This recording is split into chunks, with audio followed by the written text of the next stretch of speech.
Well, Foolio was just killed Yeah. on his 26th birthday. I had interviewed Foolio once. We did another interview with him on Vlad TV, but that was done through Shirley Jew. I wasn't Okay. actually there. But the first interview was a very serious interview, and we started going through all the beef and everything else like that. I remember clearly, and I rewatched this after he died. I said, look, I understand you and Young and Ace have some back and forth. There's been lives lost, but can y'all work it out? Can you just say, listen, this is not a path that, has a future in it? Can we somehow work it out? Can we let bygones be gone? Can we just get on the phone, y'all, whatever? When I talked to, and he said, yeah, that's a possibility. We'll probably talk sooner or later. Could there be anything that could be done with, let's just say, you and Young and Ace sitting down together and saying, look, a lot of fuck shit happened on both ends, but we have to just basically, we don't have to be friends, but we got to get past this and kind of just move on with our careers because we're both successful in our own way. It probably happen sooner than later. You never know what God got planned, I told him that a couple times, We be talking time to time, like, you know what I'm saying? Like, you never know what can happen. It ain't no, you know what I'm saying? We want to kill each other now. We just mutual, When I brought it up to Young and Ace, I said, can you and Foolio work it out? I wasn't trying to, if I bring someone on, I talk about the beef, I'm trying to find a solution in the process. Yeah, definitely. Right? Every time. And he was like, yeah, man, eventually, whatever. And then he ends up getting killed on his 26th birthday. And it was like, God, I didn't realize he was even that young. Mm. And it kind of shocked me that, damn, he was only 26, no kids. Oh, wow. And it happened in Tampa, I believe. Yeah, Tampa. Which is not that far from Jacksonville. Yeah. I always, like me and FBG my father's from Tampa. Yeah. Yeah. And it's like, I always tell these dudes when I interview them, like, if you really like the FBG Ducks, like, you just need to move away. I've never heard of anyone who books a plane ticket and flies somewhere to go kill you.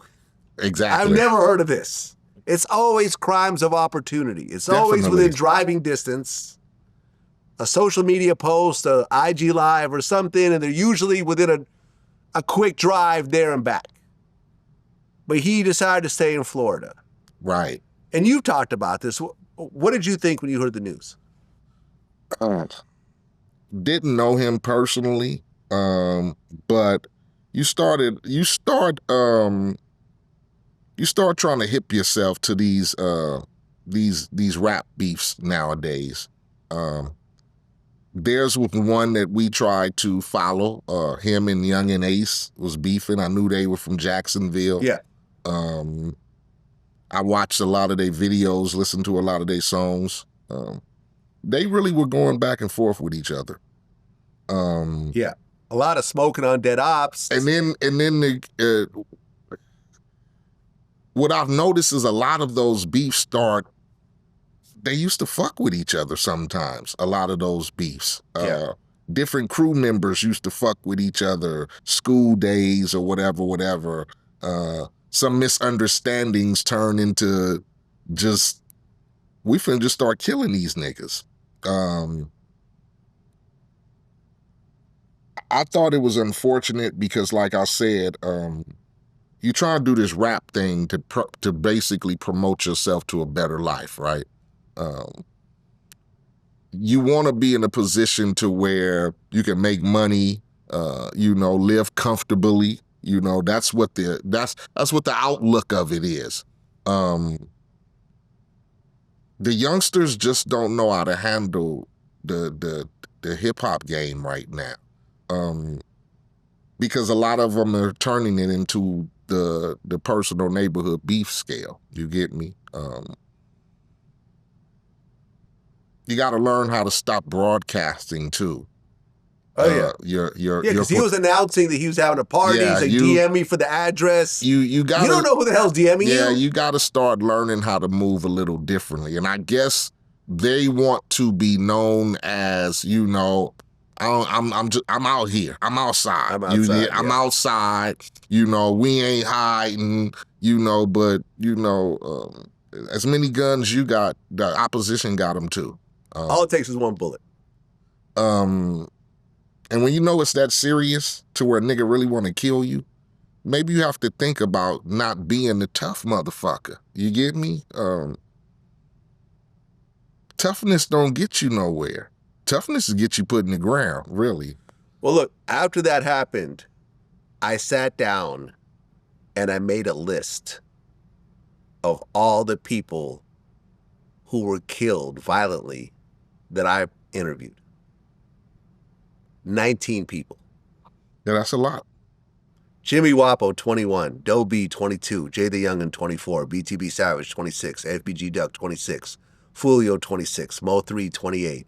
Draco the Ruler, 28. Takeoff, 28. Chinks Drugs, 31. E-Day, 632. Big Glow, 33. Slim 400. Slim 400, 33. Nipsey Hussle, 33. Young Greatness, 34. Snooty Wild, 36. Young Dolph, 36. The Jacket, 37. Gonzo, 45. Yeah, that's unfortunate. Almost half are in their 20s. All of them were essentially young black men. Definitely. None of them died of old age.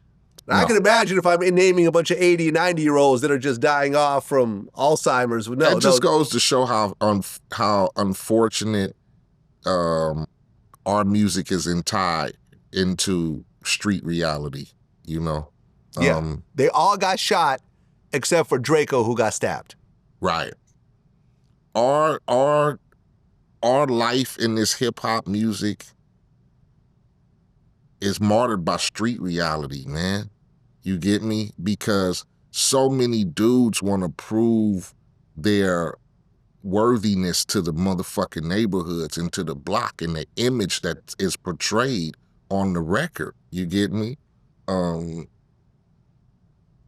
I can't be talking about I'm this and I'm that and then go outside and I'm hiding. So they really want to expose themselves and fear, like, I don't even know if they have the sense of today could be my last day.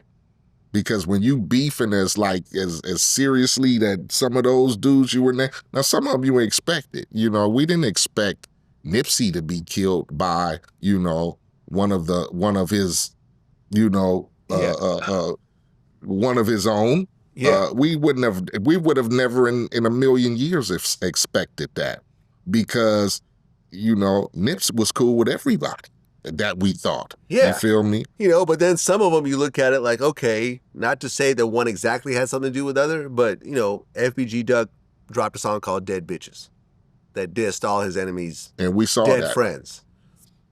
Draco the Ruler dropped Ingleweird.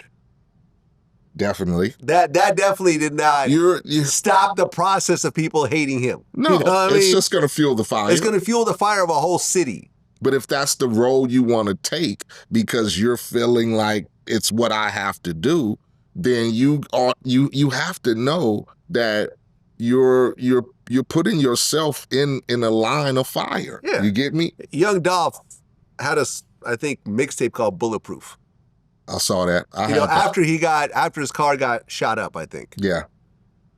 I mean, it's just sad, man. It's just sad. It's unfortunate. Like I said, it's unfortunate. It's for us as black men that trying to change your life and better yourself could get you in a situation to where you probably won't be able to make it because a lot of this stems from being neighborhood affiliated, man. A lot of these dudes are still in the neighborhoods, and even though you trying to make a better way, there's still the dudes on the block who ain't. You get me? A lot of these dudes, man, are in situations to where, like I said, it's the path that we signed up for. And if you want to grab the mic and you still want to be, you know, if you still want to be that, then there's no motherfucking pass for you now that you rapping. You get me? And a lot of the dudes who getting killed too, they on the microphone speaking their piece about fuck you too. Nigga, I'm from here, fuck you and your homies. And that's where a lot of it stemmed from. You get me?